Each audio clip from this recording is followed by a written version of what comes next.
शरारती बच्चों ने भद्दी भद्दी गालियां बोली। ऐसे कुछ भाड़े के किसी भी सभ्य समाज को शोभा न दे ऐसे शब्दों का प्रयोग किया गया। मुझे तो गालियां दी गई, मेरी स्वर्गीय माता को भी गालियां दी गई। न जाने कितना भद्दा स्वरूप था।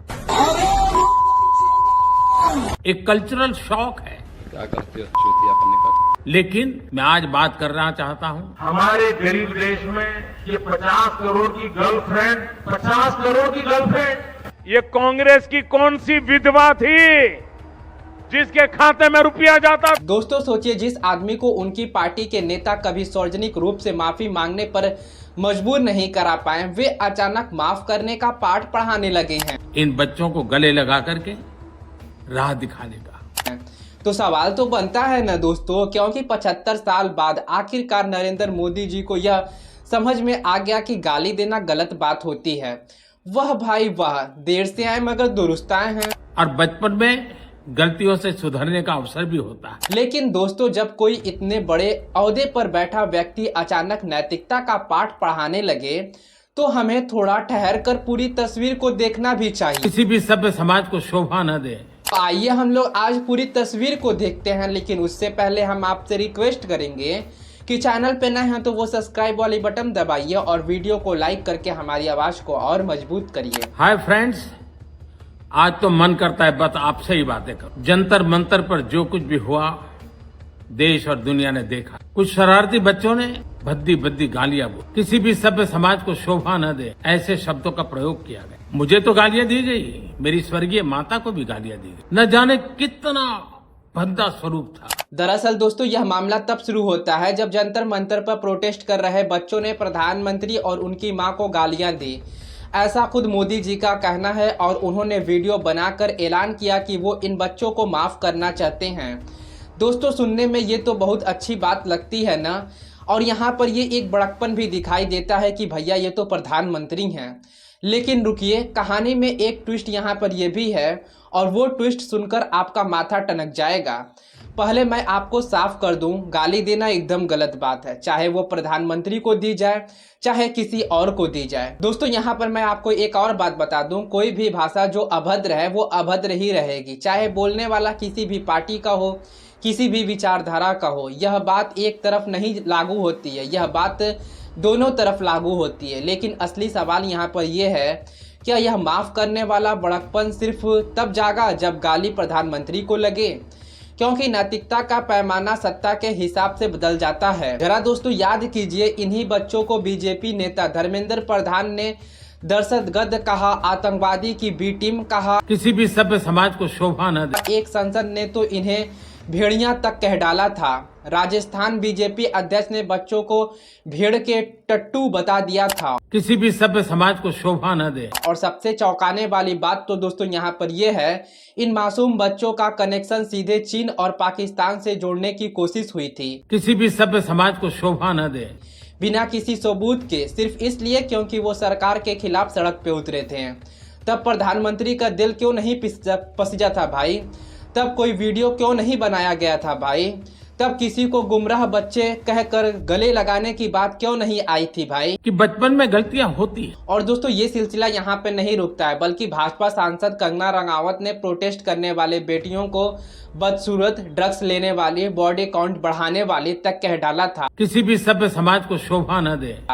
सोचिए, यह शब्द किसी और के लिए नहीं बल्कि अपने ही देश की बेटियों के लिए इस्तेमाल हुआ था, जो अपना संवैधानिक अधिकार इस्तेमाल कर सड़क पर उतरी थी। तब चुप्पी कहाँ थी? तब किसी को वीडियो बनाने की जरूरत क्यों नहीं महसूस हुई मोदी जी? कि बचपन में गलतियां होती हैं, गलतियों से सुधरने का अवसर भी होता है। चलिए आइए दोस्तों, इतिहास में हम थोड़ा और पीछे चलते हैं। संसद के भीतर कैमरे के सामने दिव्यांग नेहरू जी को अय्याज कहा गया था। अय्याज थे नेहरू, अय्याज थे। मैं फिर दोबारा रिपीट कर रहा हूँ, आई एम अगेन रिपीटिंग। वो भी बीजेपी सांसद द्वारा। संसद जैसे पवित्र मंच से सोनिया गांधी को 150 साल की बुढ़िया, जर्सी गाय जैसे शब्द कहे गए थे। राहुल गांधी को बार बार पप्पू कहकर मजाक उड़ाया गया था। मनमोहन सिंह और मुलायम सिंह यादव के नाम भी बिगाड़े गए थे। एक गुमराह बच्चे हैं, उनको राह दिखाना हमारा काम। उनको सजा देना, अदालतों के चक्कर कटवाना, समाज में उनको प्रताड़ित करना, इससे हम परिस्थितियां नहीं बदल पाएंगे। दिल्ली के तत्कालीन मुख्यमंत्री अरविंद केजरीवाल के लिए तो शब्दों की पूरी बाढ़ लगा दी गई थी। केजरीवाल भड़वा है, केजरीवाल आतंकवादी है। 100 कमीने मरे थे तब एक केजरीवाल पैदा हुआ था। केजरीवाल कमीना है, केजरीवाल घटिया है, केजरीवाल अशिष्ट है, केजरीवाल नवाब है, केजरीवाल घिनौना है, केजरीवाल पाकिस्तानी एजेंट है, केजरीवाल AK-49 है, केजरीवाल मायावी राक्षस है, केजरीवाल नमक हराम है, केजरीवाल बेशरम है, केजरीवाल नमूना। तो सवाल तो उठता है ना, जब यह सब हो रहा था तब बुरा लगने वाला बयान कहाँ था? तब गुमराह बच्चों को गले लगाने वाली बात किसने कही थी? तब कौन सी वीडियो बनाकर समाज को सही राह पर ले जाने की बात कही गई थी मोदी जी? दोस्तों, यहीं पर असली खेल समझ में आता है। संसद में विपक्ष सांसद को गाली देने वाले सांसद रमेश बिगुड़ी को कभी सार्वजनिक रूप से नहीं समझाया गया, कोई कार्रवाई नहीं हुई। नेशनल टीवी पर दूसरे प्रवक्ता को अपशब्द कहने वाले प्रवक्ता के ऊपर कोई सफाई नहीं देनी पड़ी, कोई माफी नहीं मांगनी पड़ी। क्या करते हो चूतियापन? उग्रवादी सिरे ले रहे हैं। उग्रवादी बोलने नहीं दूंगा कभी खड़ा होगा, ये बता रहा हूँ। उग्रवादी, ये मुल्ला आतंकवादी है, इसकी बात करते रहना थी। बाहर देखो इस मुल्ले को। अरे तलवे तुम जानते हो, तेरा बाप जानता है, तेरी माँ है। किसी भी सभ्य समाज को शोभा न दे। तो फिर सवाल तो उठेगा ना मोदी जी, क्या नियम सबके लिए बराबर है या सिर्फ तब लागू होता है यह नियम जब निशाना सत्ता पर बैठा हो?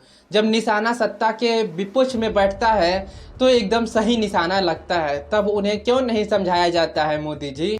और बचपन में गलतियों से सुधरने का अवसर भी होता है, और यही तो बचपना है। दोस्तों, इस पूरे प्रकरण को एक दूसरे एंगल से देखते हैं। संसद में राम मंदिर चंदा घोटाले को लेकर विरोध जताते हुए एक सांसद ने नाटक किया, किसी को गाली नहीं दिया, किसी का अपमान नहीं किया, बस अपना विरोध जताया एक कला के जरिए, और उस पर FIR दर्ज करवा दी गई है।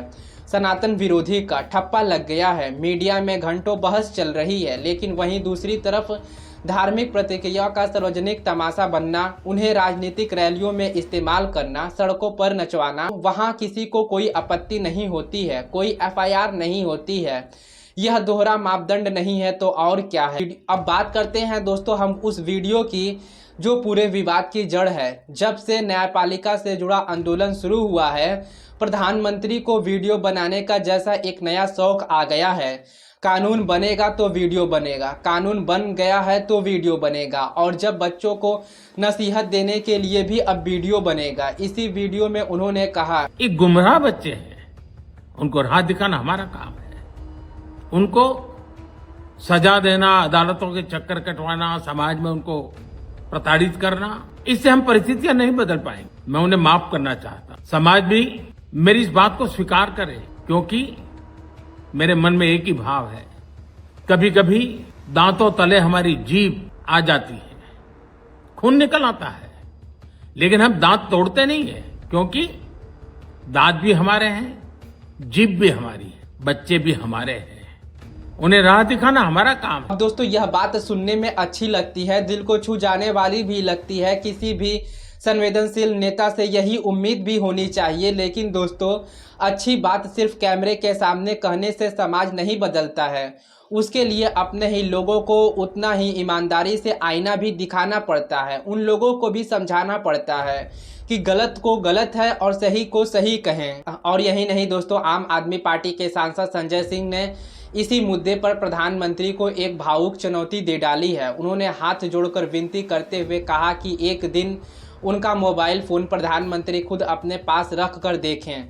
सुबह से लेकर शाम तक कैसी कैसी गालियां, कैसी कैसी धमकियां भरे कॉल आते हैं। पेट्रोल से जलाकर मार दूंगा जैसी धमकियां तक मिलती रहती है। माँ बहन की गालियां रोजाना का हिस्सा बन चुका है। लेकिन मैं आपको विनती के साथ कहना चाहता हूँ, हाथ जोड़कर आपसे प्रार्थना करना चाहता हूँ, एक दिन मेरा मोबाइल अपने पास रखिए आप। एक दिन प्रधानमंत्री जी, सुबह से लेकर शाम तक मुझे मां की गालियों के कई फोन आपके समर्थक करते हैं। कोई कहता है इसको समझा लो, पेट्रोल से जलाकर इसको मार देंगे। कोई मां की गाली देता है, कोई बहन की गाली देता है। एक दिन मेरा फोन रखिए ना, निवेदन कर रहा हूं आपसे, हाथ जोड़ के प्रार्थना कर रहा हूं, शर्म आएगी आपको।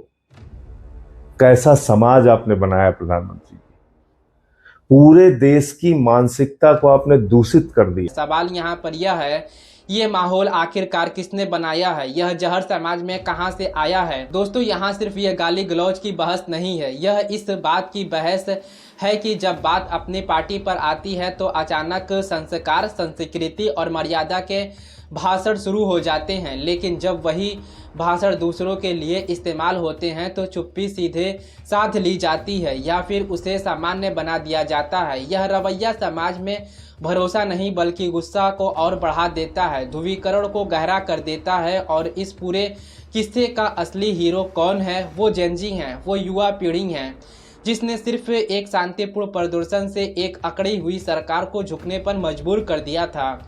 राहुल गांधी जैसे विपक्ष नेता संसद में सीधा सवाल पूछ रहे हैं, गृह मंत्री संसद में आकर जवाब देने की हिम्मत नहीं जुटा पा रहे हैं। That the so-called Home Minister of this country does not have the courage to come and sit here. He does not have the courage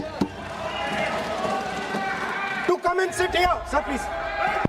और दोस्तों, यही है असली कहानी, असली मुद्दा भी यही है। बाकी तो उस मूल कहानी से ध्यान भटकाने की कोशिश भरा हुआ मुद्दा है। तो दोस्तों, आखिर में सवाल आपसे है, क्या माफ़ी और नसीहत सिर्फ उन्हीं के लिए होनी चाहिए जो सत्ता के खिलाफ बोलते हैं, या ये उसूल हर किसी पर बिना किसी भेदभाव के सामान्य रूप से लागू होना चाहिए? क्या संवाद की भाषा तय करने का हक सिर्फ ताकतवर के पास होनी चाहिए? आपके हिसाब से क्या लगता है? आपको जो भी लगता है कमेंट बॉक्स में ज़रूर बताइएगा। और आपको हमारी वीडियो पसंद आई है तो चैनल को सब्सक्राइब करके वीडियो को लाइक कर दीजिएगा। मिलते हैं किसी नेक्स्ट रिपोर्ट के साथ।